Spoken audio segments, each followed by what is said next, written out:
আমি হচ্ছে আজকে পড়াবো ত্রিকোণমিতি ফাংশন।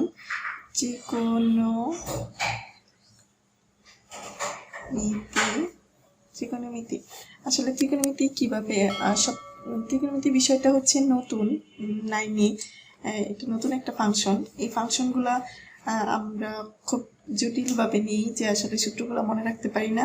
সেজন্য আমরা ফার্স্টে যে সহজ উপায়ে চিত্রের মাধ্যমে কিভাবে ফাংশনগুলো মনে রাখা যায় সূত্রগুলো, সেটা আমি সহজ একটা উপায় বলবো। তো আমরা আগে জানি ত্রিকোণমিতিক ফাংশন কয়টা। আমরা জানি ত্রিকোণমিতিক 6টা ফাংশন। তাদের সংক্ষিপ্ত রূপ হচ্ছে সাইন। আমরা কোনটা থিটা দিয়ে প্রকাশ করি, তাহলে আমি সাইন থিটাই লিখতেছি। Sine theta, cos theta, tan theta, cot theta, sec theta, cosec theta. আমরা সহজভাবে যাতে সূত্রগুলো মনে রাখতে পারি সেজন্য আমরা একটা চিত্রের মাধ্যমে তা উপস্থাপন করব। আমরা একটা ষড়ভুজ চিহ্ন আঁকাবো। আমরা ষড়ভুজ সবাই চিনি, যেটা 6টা বাহু থাকে তাকে ষড়ভুজ বলে। তাহলে আমরা একটা ষড়ভুজ আঁকাই। আমরা আসলে অনেক সহজে সূত্রগুলো মনে রাখার চেষ্টা করব ইনশাল্লাহ। আমরা একটা ষড়ভুজ আঁকাইলাম যেটার 6টা বাহু আছে। আমরা অবশ্য ফ্রি হ্যান্ড আঁকাইছি, চিত্রটা বেশি সুন্দর হয় নাই, তাও 6টা বাহু, 1টা 2টা 3টা 4টা 5টা 6টা বাহু আছে। তাহলে আমরা এটাকে ষড়ভুজ বলি। তো ষড়ভুজের 6টা বাহুর আমরা শীর্ষ কোণগুলোতে আমরা এক একটা ফাংশন সাইন ত্রিকোণমিতির এক একটা ফাংশন লিখি। যেমন এখান থেকে শুরু করব আমরা। সাইন থিটা, এখানে লিখব কস থিটা, এখানে লিখব কট থিটা, এখানে লিখব কোসেক থিটা, এখানে লিখব সেক থিটা, এখানে লিখব ট্যান থিটা।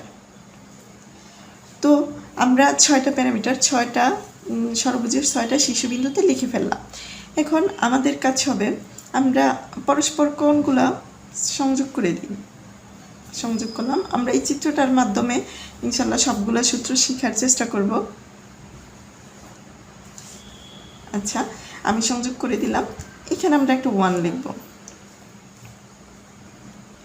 এখন আমরা বিপরীত ক্রমে কিছু সূত্র শিখতে পারি। ষড়ভুজের যে কোনো শীর্ষবিন্দুর, যে কোনো শীর্ষবিন্দুর ত্রিকোণমিতিক ফাংশন, যেমন সাইন কস ট্যান, এগুলো হচ্ছে ত্রিকোণমিতিক ফাংশন। এগুলো তার বিপরীত শীর্ষের ত্রিকোণমিতিক ফাংশনের বিপরীত। আচ্ছা, বিপরীত ফাংশনের ত্রিকোণমিতি ফাংশনের বিপরীত। আচ্ছা, আমরা দেখি সাইনের বিপরীত হচ্ছে কোসেক। তাহলে আমরা সাইনের সূত্র কি লিখতে পারি? সাইন থিটা সমান সমান, আমি বলছিলাম বিপরীত ফাংশনের দ্বিতীয় শীর্ষবিন্দুর ফাংশনের বিপরীত হবে, মানে সাইনের মানটা হবে তার বিপরীত ফাংশনের বিপরীত মান। তার মানে বিপরীত ফাংশন কোনটা? Cosec theta. Cosec theta cosec theta কার বিপরীত হবে? 1 সাইন সমান সমান 1/কোসেক থিটা। মানে সাইনের মান হবে বিপরীত ফাংশনের বিপরীত, মানে এই ফাংশনটা হবে। আমরা টোটালি সহজভাবে মনে রাখার জন্য সাইন থিটা সমান সমান 1/কোসেক থিটা। তাহলে আমরা কোসেক থিটা সমান সমান কি লিখতে পারি? কোসেক থিটা সমান সমান 1/সাইন থিটা। আচ্ছা, তাহলে আমরা কস থিটা সমান সমান কি লিখতে পারি? কস থিটা সমান সমান হচ্ছে 1/সেক থিটা। যেহেতু বিপরীত, কসের বিপরীত সেক, তাহলে কস থিটা সমান সমান আমরা লিখতে পারি 1/সেক থিটা। তাহলে সেক থিটা সমান সমান কি লিখতে পারি?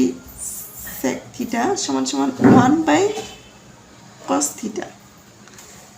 তাহলে আমরা এখন যাব কটের এখানে। তাহলে আমরা কট কি লিখতে পারি? কট থিটা সমান সমান হচ্ছে 1/, কট কোথায়? এখানে কট। তাহলে বিপরীত ফাংশন ট্যান, তাহলে কট থিটা সমান সমান 1/ট্যান থিটা। তাহলে 1/ট্যান থিটা। তাহলে ট্যান থিটা সমান সমান কি হবে? 1/কট থিটা। ট্যান থিটা সমান সমান 1/কট থিটা। এই তো আমরা 6টা সূত্র শিখে গেছি খুব ইজিভাবে। তো আমরা হচ্ছে এখন আমার মুখস্থ করা দরকার নেই। আমি যদি শুধু প্যারামিটারগুলো সিকোয়েন্স অনুযায়ী লিখতে পারি, মাঝখানে একটু 1 বসাই দিই, তাহলে আমার 6টা সূত্র হয়ে গেছে। এখন আমরা আনুপাতিক সম্পর্কের একটা সূত্র শিখব, যে আমি এখানে পাশে লিখে দিই। আমি ইজিতে বোঝানোর চেষ্টা করতেছি, একটু মনোযোগ দিয়ে দেখো। আনুভূমিক সূত্রটা হচ্ছে একটা ষড়ভুজের আনুভূমিক শীর্ষবিন্দু তার নিকটবর্তী বিন্দুর পরবর্তী বিন্দুর ভাগফলের সমান। তাহলে আনুভূমিক শীর্ষবিন্দু কোনটা? tan theta. আমরা তাহলে tan থিটা সমান সমান লিখতে পারি, বলছি tan থিটা আনুভূমিক শীর্ষবিন্দুর নিকটবর্তী ফাংশন এবং তার পরবর্তী ফাংশনের ভাগফলের সমান। তাহলে নিকটবর্তী ফাংশন কি? sin থিটা পরবর্তী ফাংশন cos থিটার সমান। তাহলে আমি বললাম আনুভূমিক ষড়ভুজের শীর্ষবিন্দু তার নিকটবর্তী ফাংশন ও তার পরবর্তী ফাংশনের ভাগফলের সমান। তাহলে আরেকটা আনুভূমিক কোনটা? cot theta. তাহলে আমরা cot থিটা সমান সমান লিখতে পারি, cot থিটার নিকটবর্তী ফাংশন হচ্ছে cosec থিটা। তাহলে আমরা লিখতে পারি cosec থিটা আর sec থিটার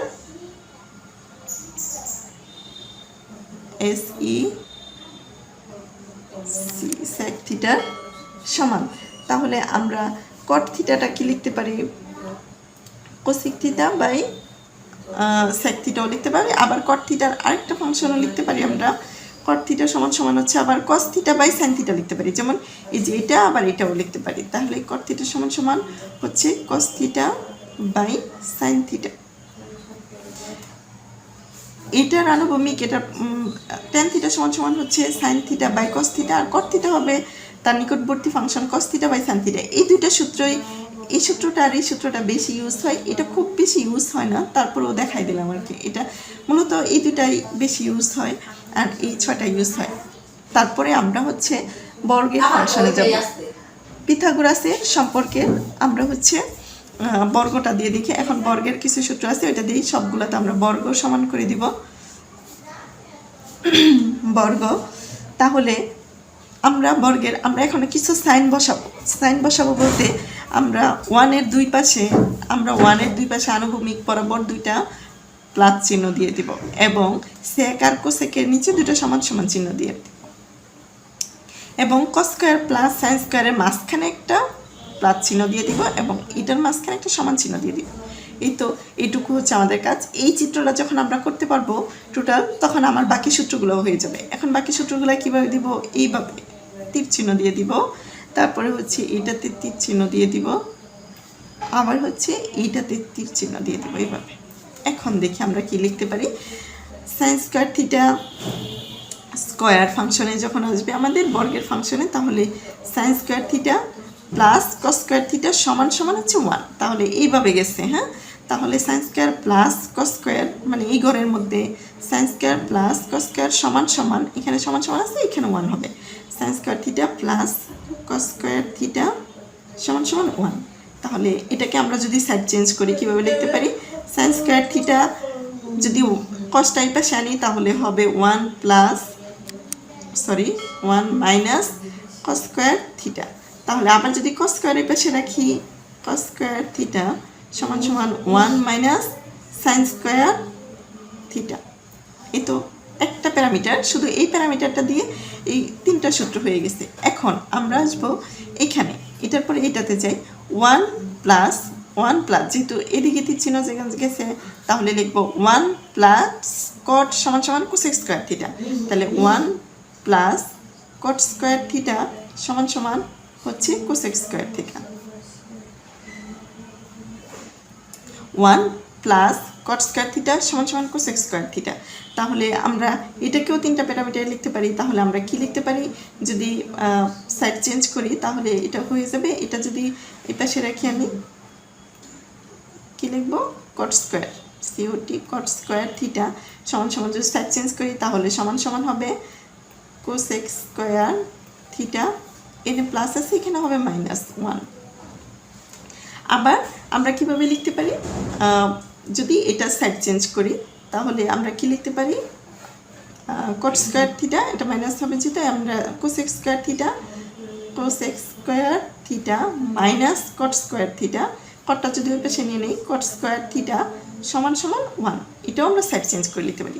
তাহলে এই প্যারামিটারটা দিয়ে আরও তিনটা সূত্র হয়ে গেল।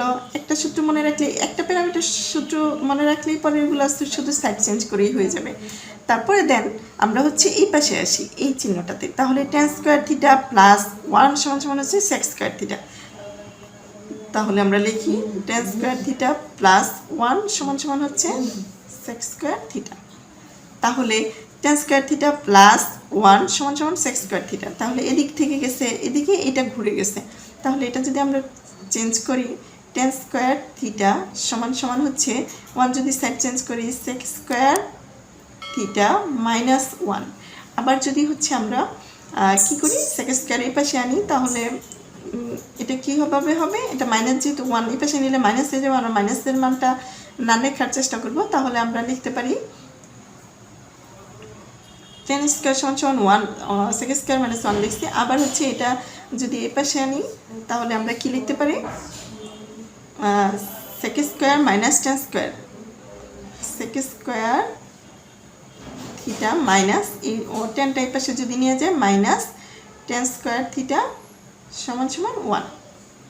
এই তো আমরা যদি এই ফিগারটা দেখি বা এই চিত্রটা যদি দেখি, তাহলে আমরা এই চিত্রটা যদি মনে রাখতে পারি, তাহলে আমরা অনেকগুলো সূত্র একসাথে মনে রাখতে পারবো। এখানে তিনটা 6টা 7 8 9 10 11 12 13 14 15 16 17টা সূত্র আমরা ইজিতেই করতে পারি, এবং ত্রিকোণমিতি ফাংশনের এই সূত্রগুলো দিয়েই সব অঙ্ক করা।